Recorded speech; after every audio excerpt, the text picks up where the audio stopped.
Hello everyone, welcome back again. आज के इस वीडियो में हम class 10 biology chapter 7 control and coordination के जो एनसीईआरटी एग्जाम्पलर में एमसीक्यूज दिए हुए हैं ना, उनको डिस्कस करेंगे। चलिए देखते हैं कि सबसे पहला क्वेश्चन आपके लिए क्या दिया हुआ है। तो सबसे पहला क्वेश्चन जो है ना, वो आपका रिसेप्टर के बारे में दिया हुआ है। क्या कहता है, which of the following statement is correct about receptors. Receptor के लिए कौन कौन सा स्टेटमेंट सही है, बताइए। रिसेप्टर कहाँ पाए जाते हैं? तो रिसेप्टर आपके सेंस ऑर्गन में पाए जाते हैं ना, और ये आपके इन्वायरमेंट में होने वाले जो अलग अलग चेंजेस हैं उनको डिटेक्ट करके आपके ब्रेन तक लेकर जाते हैं, मैसेज लेकर जाते हैं सेंसरी न्यूरॉन के थ्रू, है कि नहीं। तो देख ही लेते हैं, बहुत सिंपल सा ऑप्शंस दिए हुए हैं यहाँ पे कि gustatory receptor detect taste while olfactory receptor detect smell. सही है क्या? गस्टेटरी रिसेप्टर क्या करने के लिए होता है? टेस्ट के लिए होता है, और ऑल्फैक्टरी रिसेप्टर स्मेल के लिए होता है। बिल्कुल सही, पहला ऑप्शन ही आपका सही है। बाकी भी हम देख लेते हैं। Both gustatory and olfactory receptor detect smell, गलत है। ऑडिटरी रिसेप्टर डिटेक्ट स्मेल, नहीं। ऑडिटरी वाला तो साउंड को डिटेक्ट करता है, ऑल्फैक्टरी टेस्ट को नहीं, स्मेल को। Olfactory detect taste and gustatory receptors smell, गलत है।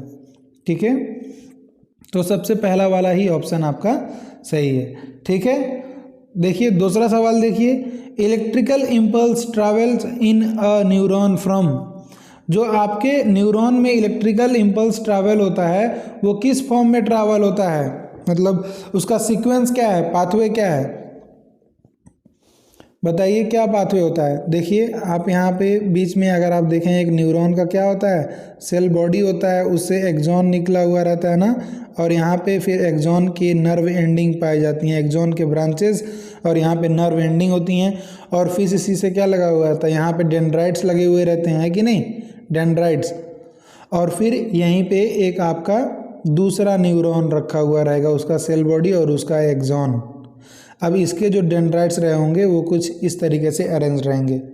तो कैसे, ये जो डेंड्राइट के टिप रहते हैं यहीं पे तो आपके रिसेप्टर्स प्रेजेंट होते हैं सेंस ऑर्गन में, और ये डिटेक्ट करेंगे सिग्नल्स को। उसके बाद सिग्नल कैसे आएगा, जो इम्पल्स है वो कैसे आएगा, वो सेल बॉडी के पास आता है, डेंड्राइट से सेल बॉडी के पास, सेल बॉडी के पास एक्सॉन में आता है, एक्सॉन से नर्व एंडिंग में जाता है, नर्व एंडिंग से कुछ केमिकल रिलीज होंगे, और वो केमिकल्स के मदद से वो जो इम्पल्स होगा एक न्यूरॉन से दूसरे न्यूरॉन के डेंड्राइटिक टिप में चला जाता है। तो कुछ यही होता है ना, ऐसा ही तो होता है transmission of impulse across a neuron. कैसे होता है कि यहाँ पे सबसे पहले तो डेंड्राइटिक टिप उसको कैच करेंगे, डिटेक्ट करेंगे, उस इम्पल्स को सेंस करेंगे, और वो वहाँ से सेल बॉडी की तरफ आएगा, सेल बॉडी से एक्सॉन की तरफ, एक्सॉन से कहाँ पर आएगा, इलेक्ट्रिकल इम्पल्स नर्व एंडिंग में आएगा। अब नर्व एंडिंग में कुछ वेसिकल्स रहते हैं, जब वहाँ तक मैसेज आएगा तो वो वेसिकल्स बर्स्ट होंगे और कुछ केमिकल्स रिलीज होंगे जिनको न्यूरोट्रांसमीटर कहा जाता है। अब ये न्यूरोट्रांसमीटर क्या होंगे, न्यूरोट्रांसमीटर ये सिनेप्स को क्रॉस कर करके एक ये नर्व की एंडिंग से दूसरे के डेंड्राइटिक टिप तक जाएगा, और क्या लेकर जाएगा, केमिकल इम्पल्स लेकर जाएगा। उस इम्पल्स को केमिकल इम्पल्स के फॉर्म में लेकर जाएगा और दूसरे के डेंड्राइटिक टिप पे छोड़ देगा, और वहाँ से फिर अब उसके वजह से एक उसी तरीके का सिमिलर इलेक्ट्रिकल इम्पल्स जनरेट होगा और वो आगे फ्लो करता है।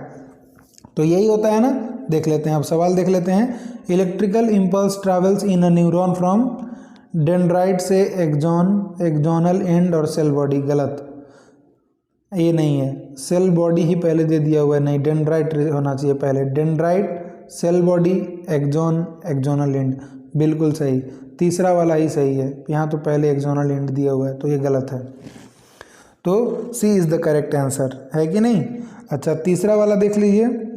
इन a synapse chemical signal is transmitted from. तो वही बताया था ना, अभी जस्ट बताया, एक्सॉन के एंडिंग जो रहेंगे, और क्या, दूसरे न्यूरॉन का जो डेंड्राइटिक टिप रहेगा। तो ये एक्सॉन की एंडिंग से दूसरे के सिनेप्स को क्रॉस करते हुए डेंड्राइटिक टिप तक पहुंचते हैं। तो वही ऑप्शन दिया हुआ यहाँ पे, dendritic end of one neuron to axonal end of another neuron, नहीं। Axonal to cell body of same neuron, नहीं। Cell body to axonal end of same neuron, नहीं। Axonal end of one neuron to the dendritic end of another neuron. D is the correct answer, है कि नहीं। चलिए आगे देखिए, question number 4, in a neuron conversion of electrical signal to chemical signal occurs at और इन। तो जो electrical signal होता है उसको केमिकल सिग्नल में कहाँ बदला जाता है, कहाँ पर बदला जाता है। अरे भाई केमिकल कहाँ प्रेजेंट होता है, पहले ये तो बताओ। जो एक्सॉन की एंडिंग होती हैं वहाँ पे जो वेसिकल्स होते हैं वहीं पे तो आपके न्यूरोट्रांसमीटर होते हैं, तो वहीं पे इलेक्ट्रिकल सिग्नल को केमिकल सिग्नल में बदला जाता है। तो क्या ऑप्शन होगा आपका, बताइए। Cell body, axonal end, dendritic tip या axon. Correct answer is axonal end, तो B is the correct answer. Question number 5 देखिए, which is the correct sequence of components of a reflex arc.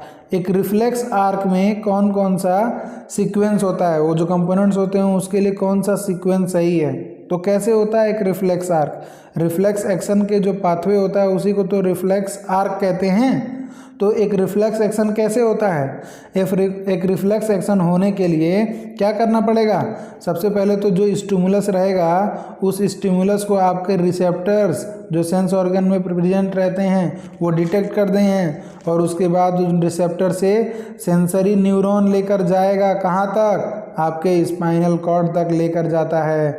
और spinal cord में आपके CNS का part है spinal cord, वहाँ पे उस मैसेज को, उस इम्पल्स को एनालाइज किया जाएगा और उसके अकॉर्डिंग फिर उस मैसेज को क्या मोटर न्यूरॉन लेकर जाएगा, मोटर न्यूरॉन लेकर जाएगा कहाँ तक, एफेक्टर वाले ऑर्गन तक, एफेक्टर वाले ऑर्गन तक, ठीक है। और उसके अकॉर्डिंग क्या रेस्पॉन्स आपको देखने को मिलेगा।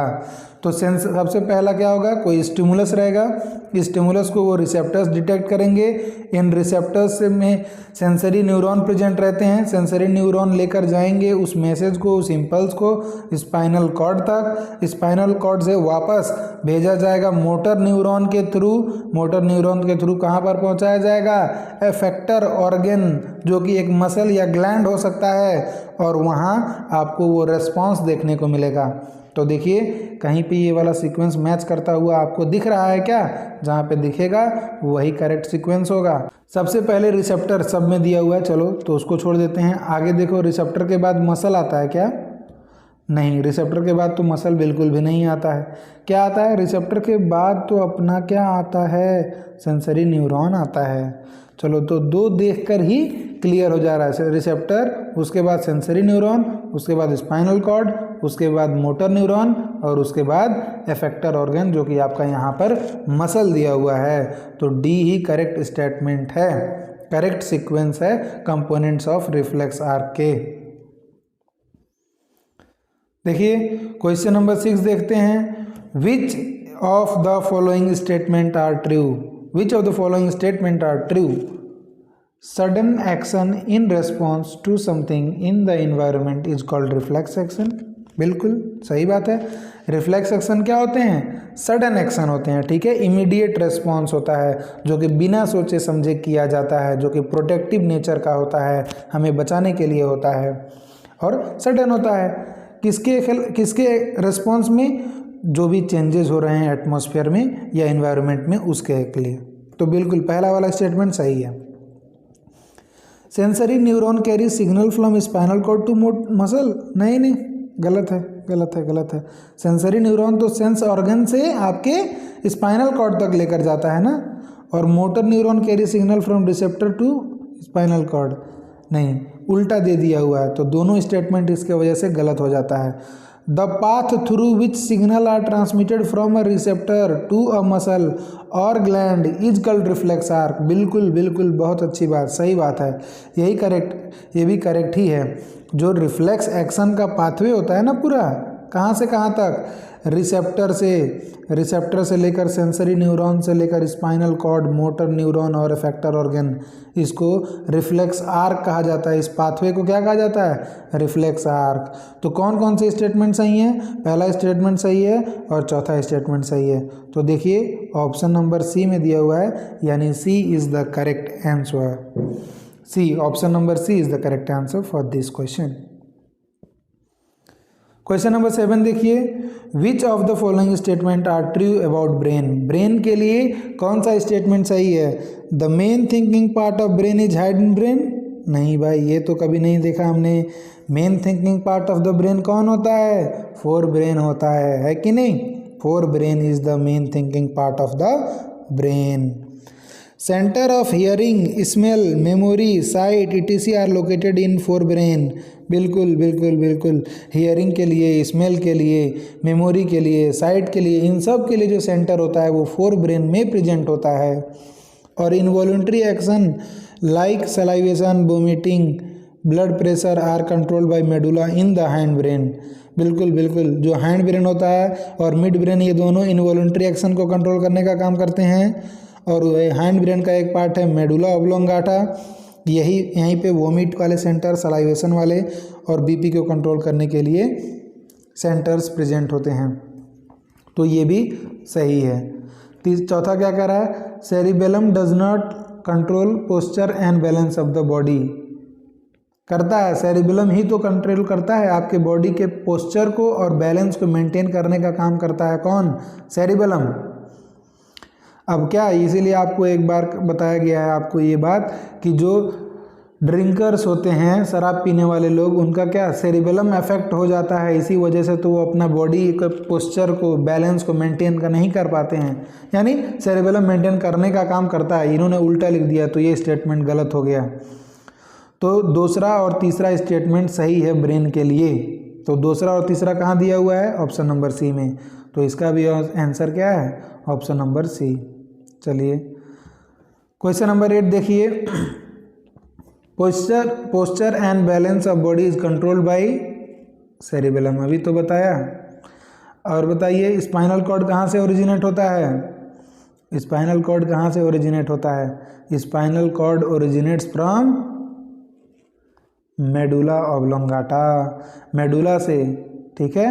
हैंड ब्रेन के कितने पार्ट होते हैं बताइए? यहीं पे ऐसे तो देखा होगा, ऐसा डायग्राम आपकी किताब में बनाया हुआ है। ठीक है। हैंड ब्रेन में जो पार्ट होते हैं वो क्या क्या हैं? ये तो आपका पोन्स हो गया, ये आपका मेडुला ऑब्लोंगाटा हो गया, और यहाँ पे पीछे दिया हुआ रहता है सेरिबेलम। तो ये पोन्स है, मेडुला ऑब्लोंगाटा, और मेडुला ऑब्लोंगाटा से जो ट्यूब निकलेगा वही क्या है? यही तो स्पाइनल कॉर्ड कहलाता है। तो बताइए स्पाइनल कॉर्ड कहाँ से ओरिजिनेट होगा? मेडुला से ओरिजिनेट होगा। ठीक है। चलिए अगर आप लोग चाहते हैं तो मैं डायग्राम भी दिखा देता हूँ आपकी किताब में, कोई दिक्कत वाली बात नहीं है। ठीक है। देखिए यही आपकी ह्यूमन ब्रेन का डायग्राम दिया हुआ है। ह्यूमन ब्रेन को कितने पार्ट में डिवाइड किया गया है? पहला पार्ट आपका फोर ब्रेन होता है, दूसरा पार्ट आपका मिड ब्रेन होता है, और तीसरा पार्ट आपका कौन है? हाइंड ब्रेन है। और फोर ब्रेन में क्या है? फोर ब्रेन में आपका सेरिब्रम होता है। मिड ब्रेन के ऐसा कोई स्पेसिफिक नाम, मिड ब्रेन का स्पेसिफिक नाम नहीं दिया हुआ यहाँ पे। हैंड ब्रेन में देखिए, हैंड ब्रेन में क्या है? ये हाइपोथैलेमस, हाइपोथैलेमस भी किसका पार्ट है? फोर ब्रेन का ही पार्ट है। Hypothalamus is a part of fore brain. और यहाँ हैंड ब्रेन में तीन पार्ट, पहला पोन्स, दूसरा मेडुला और तीसरा सेरिबेलम। इधर ये वाला रीजन क्या है? सेरिबेलम वाला रीजन है। ये क्या है? पोन्स वाला रीजन है। और यहाँ पे मेडुला ऑब्लोंगाटा, और उसी से जब आगे एक्सटेंडेड स्ट्रक्चर जो रहेगा वो स्पाइनल कॉर्ड है कि नहीं? देखिए यहाँ क्या दिया हुआ था? Fore brain is the main thinking part of the brain, वहाँ पे हैंड ब्रेन लिखा हुआ था, इस वजह से वो ऑप्शन गलत था। फोर ब्रेन में अलग अलग पार्ट क्या है? हियरिंग, स्मेल, साइट, इन सब से रिलेटेड होता है। यही तो वहाँ पे दिया हुआ था ऑप्शन में। चलिए और कुछ देखते हैं कहाँ पे दिया हुआ है। All this involuntary action including blood pressure, salivation and vomiting and controlled by medulla in the hind brain, ये भी एक स्टेटमेंट दिया हुआ है वहाँ पे। ठीक है। चलिए और ये शुरुआत में जो आपको बताया था मैंने, ये वाला चीज़, ये रिफ्लेक्स एक्शन का देखिए, रिफ्लेक्स एक्शन का रिफ्लेक्स आर्क कैसे है? रिसेप्टर यहाँ पे हैं, सेंसरी न्यूरॉन लेकर जाने का काम कर रहा है, सेंसरी न्यूरॉन ने लेकर गया स्पाइनल कॉर्ड तक, और फिर यहाँ पे मोटर न्यूरॉन लेकर आ रहा है यहाँ इफेक्टर तक। बीच में इन दोनों को कनेक्ट करने के लिए रिले न्यूरॉन भी प्रेजेंट होता है, पर चूँकि उसमें नई बात दिया हुआ था तो हम बात नहीं करते उसका। ठीक है। आगे देख लीजिए, यहाँ पे कुछ और पढ़ा था क्या हमने? बिल्कुल, क्या पढ़ा था? ये न्यूरॉन का स्ट्रक्चर पढ़ा था आपने। न्यूरॉन में axon ending, axon, cell body और डेंड्राइट। ठीक है। और यहीं पे आपका जो थ्योरी में लिखा हुआ है वो चीज़। क्या इन्फॉर्मेशन डेंड्राइटिक टिप पे रिसीव किया जाता है, जिसके वजह से केमिकल रिएक्शन स्टार्ट होता है और इलेक्ट्रिकल इम्पल्स बनता है। ये इम्पल्स डेंड्राइट से जाता है सेल बॉडी के पास, उसके बाद एक्सॉन से होते हुए एक्सॉन के एंडिंग में जाता है, जो वहाँ पे इलेक्ट्रिकल इम्पल्स क्या करेगा, कुछ केमिकल का रिलीज़ करवाएगा। ये केमिकल क्रॉस करेंगे उस सिनेप्स को और एक सिमिलर इलेक्ट्रिकल इम्पल्स जनरेट कर देंगे दूसरे न्यूरॉन के डेंड्राइटिक टिप पर। ठीक है, इस तरीके से हमारा नर्व इम्पल्स ट्रैवल करता है हमारे बॉडी में।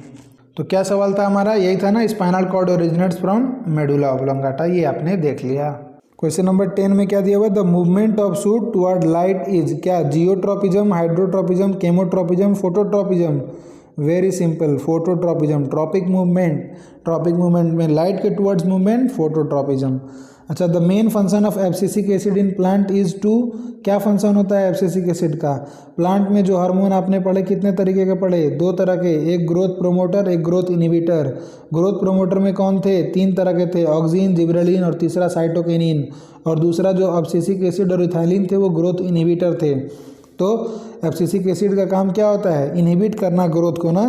तो वहाँ पे देखिए कौन सा इनहिबिटरी वाला इफेक्ट है, इंक्रीज लेंथ ऑफ सेल नहीं, प्रोमोट सेल डिवीजन नहीं, इनहिबिट ग्रोथ बिल्कुल, प्रोमोट ग्रोथ ऑफ स्टेम ये भी नहीं। तो सी सही आंसर होगा एब्सिसिक एसिड के लिए। क्वेश्चन नंबर 12 देखिए, which of the following is not associated with growth of plant. कौन नहीं एसोसिएटेड है ग्रोथ ऑफ प्लांट से, एब्सिसिक एसिड भाई। ये सब तो ग्रोथ प्रोमोटिंग हार्मोन है ना, यही तो एक है ग्रोथ को इनहिबिट करने वाला हार्मोन, एब्सिसन हार्मोन। ठीक है, एब्सिसिक हार्मोन कहा जाता है जिसे, abscisic acid. Question number 13, iodine is necessary for the synthesis of which hormone. कौन सा हार्मोन के लिए, तो ह्यूमन में जो थायराइड ग्लैंड के द्वारा सेक्रेट किया जाने वाला हार्मोन है थायरोक्सिन, इसी के लिए, इसी के सिंथेसिस के लिए क्या ज़रूरी होता है, आयोडीन। और अगर इसी की कमी हो जाए तो आपके शरीर में क्या हो जाएगा, गोइटर हो जाएगा। गोइटर में क्या होता है, swelling of the neck, enlargement of thyroid gland हो जाएगा, जिसके वजह से नेक के रीजन में क्या हो जाएगा, स्वेलिंग हो जाएगा। तो क्वेश्चन नंबर 13 के लिए आंसर क्या है आपका, थायरोक्सिन। क्वेश्चन नंबर 14 देखिए, choose the incorrect statement about insulin.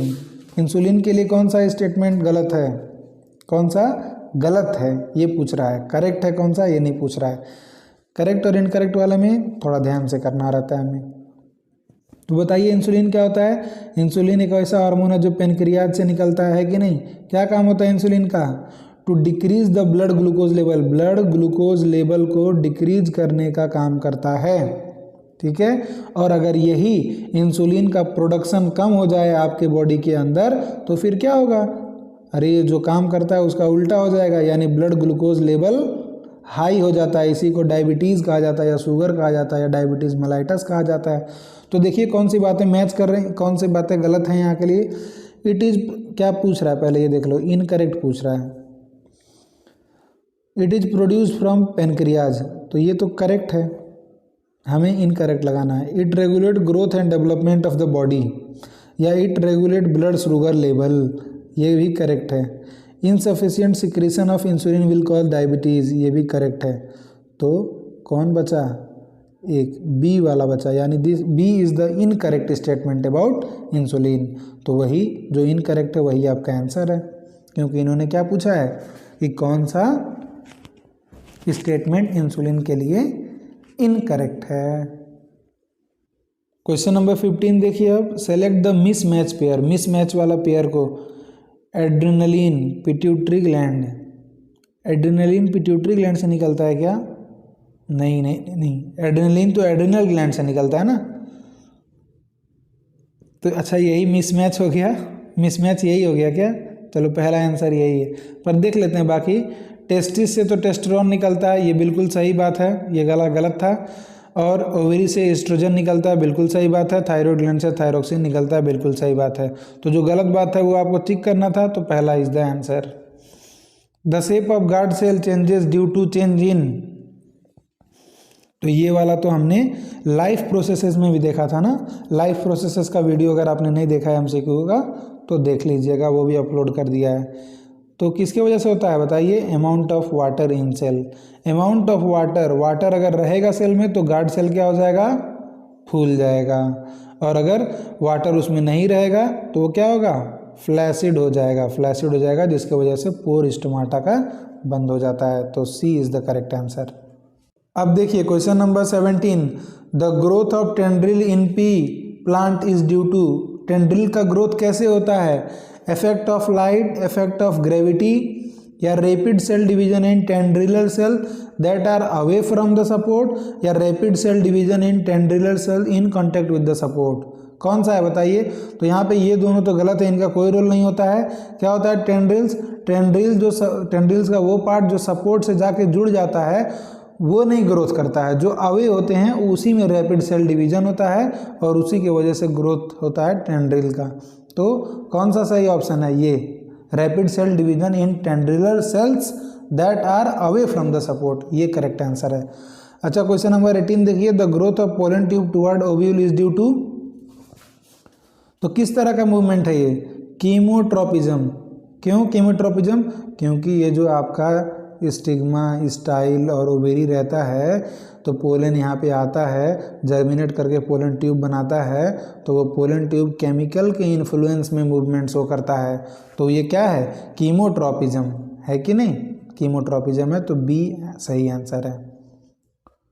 19 देखिए, 19 the movement of sunflower in accordance with path of sun, movement sun क्या, फोटोट्रोपिज्म है कि नहीं। The substance that triggers the fall of mature leaf and fruit from plant is due to, कौन कराता है, leaf का झड़ना कौन कराता है, एब्सीसन कौन कराता है, एब्सीसन का मतलब होता है झड़ना, तो एब्सीसन कौन कराएगा भाई, एब्सिसिक एसिड कराएगा, जैसा नाम वैसा काम, जैसा नाम वैसा काम।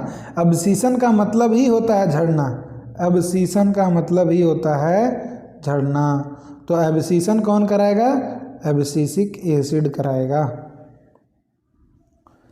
क्वेश्चन नंबर 21 देखिए, which of the following statement about transmission of nerve impulse is incorrect, तो ये एक्सप्लेन कर दिया मैंने ऑलरेडी, देखिए अब उस हिसाब से बताइए।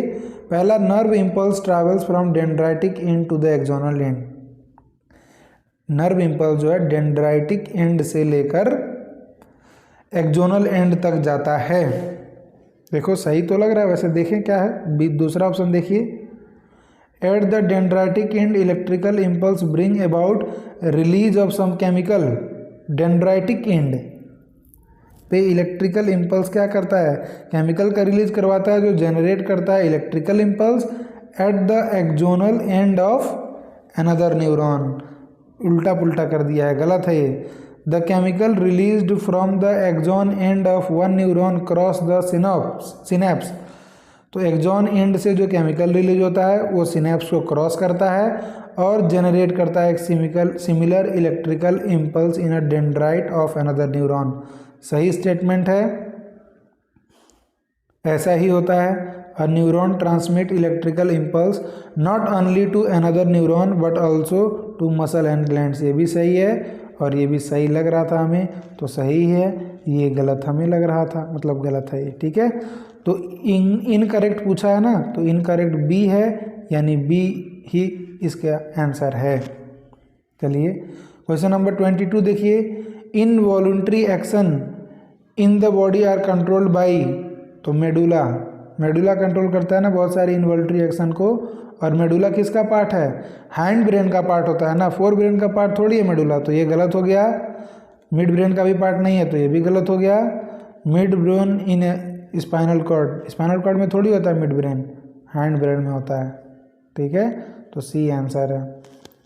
23 में देखिए, which of the following is not an involuntary action, involuntary ऐसा एक्शन जो आपके कंट्रोल में नहीं, जो ऑटोमेटिक होता हो, कौन सा है इसमें से, तो देखिए वोमिटिंग क्या आपके कंट्रोल में है, नहीं, सलाइवेशन आपके कंट्रोल में है, नहीं, हार्ट बीट आपके कंट्रोल में है, नहीं, और चीविंग तो आपके कंट्रोल में है ना, चीविंग तो आपके कंट्रोल में है, ऐसा तो है नहीं कि आप अपने मुंह में खाना रख रहे हो और फिर चबाना चालू हो जाएगा, अपने आप हो जाएगा चीविंग, आपको करना पड़ेगा, आप जानबूझकर चबाओगे तभी होगा वो प्रोसेस, तो वही नहीं है इनवॉलुंटरी एक्शन, बाकी सब हैं इनवॉलुंटरी एक्शन, ये वॉलुंटरी एक्शन है, तो यही आंसर है आपका।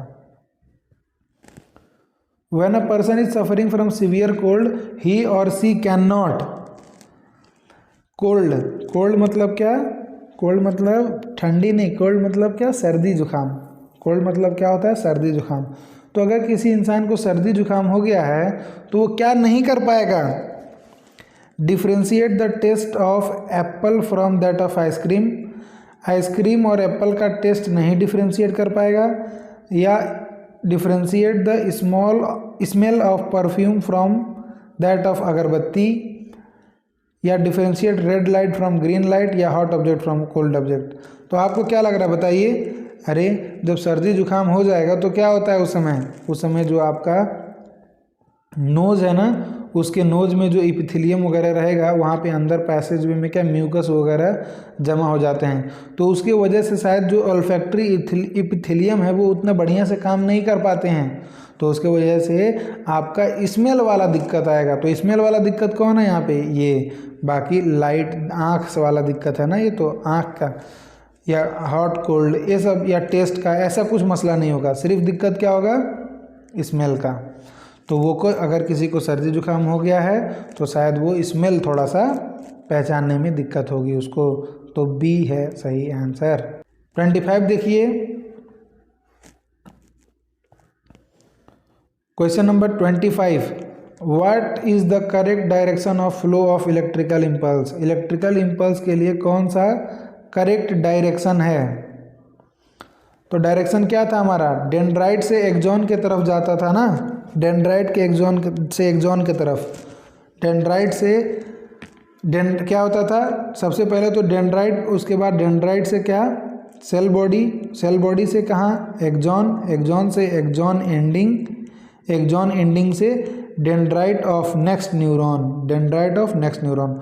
तो देखिए ऐसा कहीं दिया हुआ है क्या? यहाँ पे तो इधर से देखें तो एक्सॉन एंडिंग की तरफ से ला रहा है, नहीं यार इधर से लेकर जाना रहेगा हमें, इधर से ला रहा है, तो ये क्या गलत हो गया आपका। यहाँ पे देखिए फिर वही कर रहे हैं बात, गलत हो गया। यहाँ पे क्या देखिए, अच्छा यहाँ पे डेंड्राइट से इन्होंने चालू किया, चलिए बढ़िया है, डेंड्राइट से आया एक्सॉन एंडिंग तक और क्रॉस करके पहुँचा दूसरे के डेंड्राइटिक टिप पर और उसके बाद जा रहा है। तो यही वाला सही लग रहा है ना? बिल्कुल यही वाला सही लग रहा है। बाकी ये वाला देख लो, ये वाला देखो तो डेंड्राइट से आ रहा है ये भी एक्सॉन की तरफ, पर एक्सॉन से एक्सॉन को ही जोड़ दिया है, एक्सॉन से एक्सॉन नहीं जोड़ना है। ऐसा कहाँ कभी हमने पढ़ा है एक्सॉन से एक्सॉन को जुड़ा हुआ? नहीं, एक का एक्सॉन दूसरे के डेंड्राइट से जुड़ेगा जैसा कि यहाँ पर है। तो सी सही है, ठीक है ना? चलिए सी सही है क्वेश्चन नंबर 25 के लिए। चलो क्वेश्चन नंबर 26 देख लेते हैं। Question number 26, which statement is not true about thyroxine. Thyroxine के लिए कौन सा स्टेटमेंट सही नहीं है? Iron is essential for synthesis of thyroxine. नहीं यार, आयरन नहीं, आयोडीन होता है। अच्छा पहला ही हो गया क्या, मिल गया। तो ये तो थायरोक्सिन के लिए नहीं सही है, गलत है। It regulate carbohydrate protein and fat metabolism in the body, बिल्कुल सही बात है, करता है। थायराइड ग्लैंड से निकलने वाला जो हार्मोन होता है थायरोक्सिन, वो कार्बोहाइड्रेट प्रोटीन फैट हर एक तरह की चीज़ों के मेटाबॉलिज्म में मदद करता है। और थायराइड ग्लैंड को आयोडीन की ज़रूरत होती है थायरोक्सिन बनाने के लिए, ये भी बिल्कुल सही बात है। और थायरोक्सिन को थायराइड हार्मोन भी कहा जाता है, बहुत सही बात है। तो गलत कौन है थायरोक्सिन के लिए? पहला वाला ही स्टेटमेंट गलत है थायरोक्सिन के लिए, तो वही इस सवाल के लिए सही आंसर है। अच्छा ड्वार्फिज्म, बौनापन, ड्वार्फिज्म कैसे होता है? अरे ग्रोथ हार्मोन की डिफिशियंसी की वजह से होता है ना, ठीक है ना? तो देखो कौन सा ऑप्शन है इसमें, एक्सेस सिक्रेशन ऑफ थायरोक्सिन, नहीं ऐसा कुछ नहीं। Less secretion of growth hormone, हाँ बिल्कुल यही। या एड्रेनलिन की कमी की वजह से, या excess secretion of growth hormone, नहीं एक्सेस हो जाएगा तब तो गिगैंटिज्म हो जाएगा। Less secretion of growth hormone की वजह से ड्वार्फिज्म होता है, ऐसा आपका। तो यही सही आंसर है आपके क्वेश्चन नंबर 27 का। फिर क्या कह रहा है question number 28, dramatic changes of body feature associated with puberty are mainly because of the secretion of. Puberty में जो चेंजेस आते हैं वो किन के वजह से होते हैं? तो जो आपके गोनैड्स हैं उनके जो हार्मोन है ना, गोनैड्स, उनके हार्मोन की वजह से होता है। अच्छा मेल के गोनैड्स कौन है? टेस्टिस। फीमेल के ओवरी। मेल में क्या निकलता है? टेस्टोस्टेरोन, और फीमेल में ईस्ट्रोजन। तो देखिए मैच करा लीजिए कौन सा सही है कौन सा गलत। ईस्ट्रोजन फ्रॉम टेस्टिस, नहीं भाई उल्टा क्यों लिख दे रहे हो, गलत है। ईस्ट्रोजन फ्रॉम एड्रिनल ग्लैंड, नहीं ईस्ट्रोजन एड्रिनल ग्लैंड से कहाँ निकलता है। टेस्टोस्टेरोन फ्रॉम टेस्टिस सही लग रहा है, ईस्ट्रोजन फ्रॉम ओवेरी बिल्कुल सही। और टेस्टोस्टेरोन फ्रॉम थायराइड ग्लैंड, नहीं ईस्ट्रोजन फ्रॉम पिट्यूटरी। तो C is the correct answer. क्या है? सी करेक्ट आंसर है। क्वेश्चन नंबर 29 देखिए, a doctor advise the person to take an injection of insulin because, insulin का इंजेक्शन लेने के लिए कह रहा है, काहे कह रहा होगा? इंसुलिन की कमी हो गई होगी। अच्छा, इंसुलिन की कमी के वजह से होता क्या है, क्या काम करता है इंसुलिन? ब्लड ग्लूकोज लेवल को डिक्रीज करने का काम करता है ना। तो अगर इंसुलिन की कमी हो गई होगी यानी ब्लड ग्लूकोज लेवल इंक्रीज हो चुका होगा, यानी ये, और इसको हम क्या कहते हैं, इसी को डायबिटीज़ कहते हैं या शुगर कहते हैं। तो मैच करा लेते हैं कौन सा सही है। His blood pressure was low, नहीं ब्लड प्रेशर से तो कोई संबंध नहीं है। हार्ट बीट स्लो था, इससे कोई संबंध नहीं।